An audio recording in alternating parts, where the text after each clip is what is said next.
জিনিস গত কয়েকদিন ধরে এখানে আলোচনা করছে মফিয়া, তোমাদের শোতেও এটা নিয়ে বিস্তারিত ডিটেলস ক্রিটিক্যাল টেকনিক্যাল অ্যানালিসিস হয়েছে। আমি একটা জিনিসে অবাক হচ্ছি যে অ্যামেন্ডমেন্টটা এমন একটা জায়গায় আছে যে বোধহয় সুপ্রিম কোর্ট তো ঈর্ষা করবে এরকম একটা অ্যামেন্ডমেন্ট, যে যেখানে এভিডেন্সের দরকার নেই, ট্রায়ালের দরকার নেই, ক্রস এক্সামিনেশনের দরকার নেই, শুধু হচ্ছে একটা রিমান্ড বেস গভর্নেন্স অ্যাক্ট, যেন অ্যাজ ইফ যে কাউকে যদি হয় মিনিস্টারকে অপসারণ করতে হবে, অন্য রাস্তা পাওয়া যাচ্ছে না, 30 দিন জেলে পুরে দাও, হবে।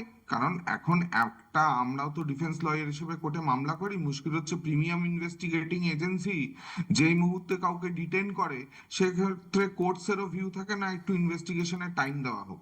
নর্মাল ক্ষেত্রে যেরকম হচ্ছে রিমান্ডের প্রেয়ার হয়, পুলিশ কাস্টাডি রিফিউজ করে দিয়ে জেলে বেলও দেওয়া হয়, এইসব ক্ষেত্রে সেই জিনিসগুলো কিন্তু হয় না। তো দেখা যাচ্ছে হচ্ছে একটা প্রিজাম্পশন অফ ইনোসেন্স যেটা হচ্ছে আনটিল প্রুভেন গিল্টি, এটাকে একটা লম্বা ছুটিতে পাঠিয়ে দেওয়ার একটা প্রক্রিয়া।